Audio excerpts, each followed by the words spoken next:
I won't let you get away with this, Lord Nefarious. You'll never defeat me, Super Guy. Oh, yeah? Yeah. Hold on a second. Welcome to Story Lab. This week, we're taking a look at the story of someone who was chosen to be a part of the most epic plan for good this world has ever seen. That's what you think, Super Guy.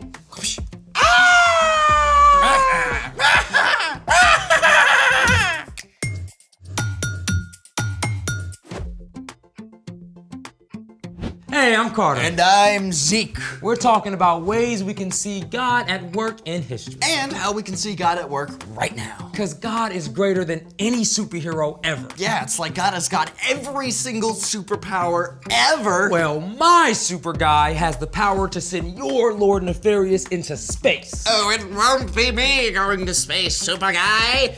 It will be you. Actually, I do know how we can send Lord Nefarious up into the stars. Or at least up. Oh, only if we send up Super Guy too.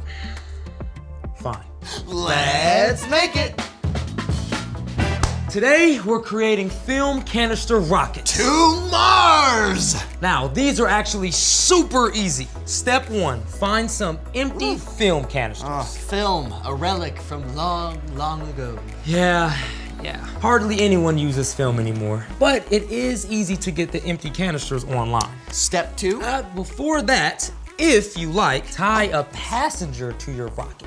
It ends here, Super Guy. Great, now step 2, fill up your canister about 1/3 of the way with warm water. Now, step 3 and step 4 have to happen very quickly, so get ready. Ready. Now, take an effervescent tablet and drop it into the warm water. Whoa, maybe we do this outside? Oh yeah, good idea. Yeah. Ready. All right, next, take an effervescent tablet and place it in the warm water. Then immediately place the lid on the canister and place it on the table upside down. Okay. Are you ready? Yeah. 3, 2, 1, go.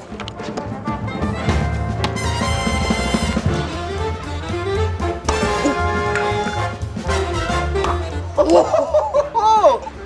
Did you see that? Yes. To the moon! Oh, that was so fast. Let's check it out again. Yeah.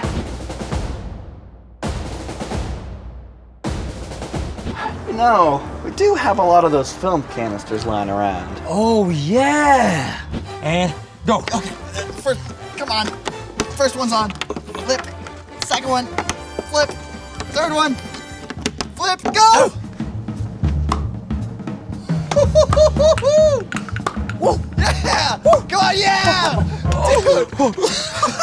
Okay, that was awesome. Oh man, I love it when a plan comes together. Speaking of plans, it's time for... The story before the story.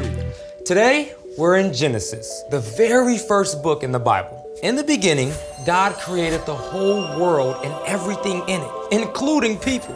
We were made in the image of God to be friends with God. But the first people chose to go their own way. When they turned from God, the world was broken.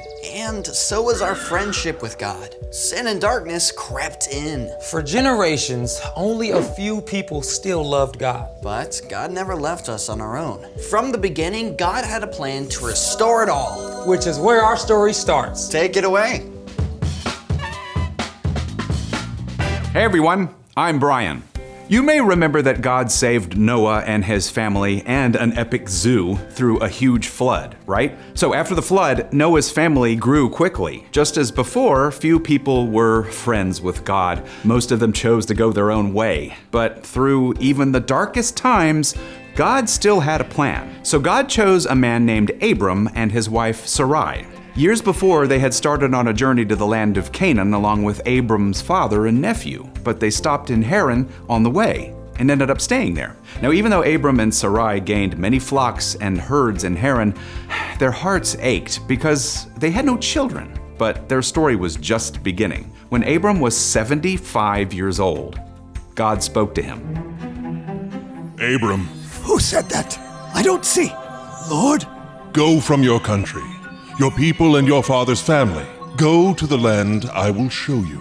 Where is that? I will make you into a great nation, and I will bless you. I will make your name great. You will be a blessing to others. I will bless those who bless you. I will put a curse on anyone who puts a curse on you. All nations on earth will be blessed because of you. And you can imagine this was a lot to process, right? The God of the entire universe had just spoken to Abram and laid out a plan to save the whole world. And it started with Abram and Sarai making a huge move into the unknown. Just leave? Everything? Now? Yep. And God said our family will become a great nation. But we don't have any children. We don't have a big enough family for an upgraded tent, much less a nation. In spite of all their questions, Abram and Sarai believed God, so they packed up everything that they owned and started out on an epic trip, along with Abram's nephew Lot and all of their flocks and herds. At long last, they arrived in the land of Canaan and camped near the tree of Moreh at Shechem. And here, God appeared to Abram. I will give this land to your family who comes after you. And encouraged by God's promise, Abram built an altar at Shechem to honor the one true God. Then Abram and Sarai traveled east and set up their tent near Bethel. Abram built another altar. Thank you, God, for bringing us to this land. God really told you all this will be ours? He promised it will belong to our family who comes after us. As in, children. Do you see these wrinkles, Abram? You know how old I am. The years passed, and still Abram and Sarai had no child. Sometimes they trusted God, and sometimes they made unwise choices out of fear. But God remained faithful. Again, God appeared to Abram in a vision. Abram, do not be afraid. I am like a shield to you. I am your very great reward. Abram wanted to believe, but his heart was heavy. Lord and King, what can you give me? I still don't have children. When I die, my servant Eliezer will get everything I own. You will have a son of your own. Then God took Abram outside. Overhead, brilliant stars wheeled like a vast ocean of light. Look up at the sky. Count the stars if you can. Abram threw back his head, and maybe he laughed. I mean, counting those stars would take a lifetime, many lifetimes. That's how many children will be born into your family. And you know what? In spite of all those long years, Abram chose to keep believing God. It's even recorded that Abram's faith made him right with God. Abram, later called Abraham, and Sarai, later called Sarah, didn't get everything right. But at long last, when Sarah was 90 and Abraham was 100 years old, God gave them their promised son. His name is Isaac. Abraham's family did become a great nation, the Israelites. Many hundreds of years later, another baby was born into Abraham's family, God's very own son, Jesus.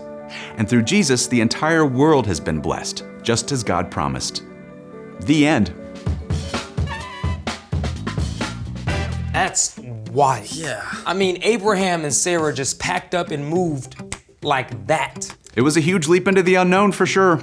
It'd be like if my dad told us to just throw all of our stuff into a moving van and we're just gonna drive till God tells us to stop. So, what's our part in the story? Well, it is possible God might ask your family to make a big move sometime in the future, but God calls each one of us to take small steps of faith every day. And faith is trusting in what you can't see because of what you can see. We can't see God with our own eyes right now, but we can see all the things that God has done. Like the way that God kept his promise with Abraham by giving him a son. And how God kept his promise to bless everyone by sending Jesus. That's exactly right. From the very beginning, when people turned away, God had a plan to restore us. Throughout God's story recorded in the Bible, we see how God has been working out that plan. And God has promised to make everything right in the end when Jesus returns. But right now, things are messy. People get hurt. We live in the middle of the story. But God can actually take even the hard things in our lives and make them beautiful. The Apostle Paul wrote, "We know that in all things God works for the good of those who love him." So, even when things get difficult, you can always trust that God still has a plan. Nothing can stop God's plan to bring good out of hard things and to make everything right in the end, even though you might have to wait a long time to see it. Like Abraham and Sarah. Yeah, I think you got it. See you next time. So, here's the thing. You can trust that God has a plan. Even when you have to start at a new school where you don't know anyone. Even when you keep getting sick and missing school. Even when you and your best friend get into a fight. Even when you get blasted off to outer space. You ready, man? Yeah! Let's go. Go for launch. Thanks for joining us in the Story Lab. See you next time. This one's done? Oh, I'm taking fire. Yeah. Go. Woo! Dude. That one went so high.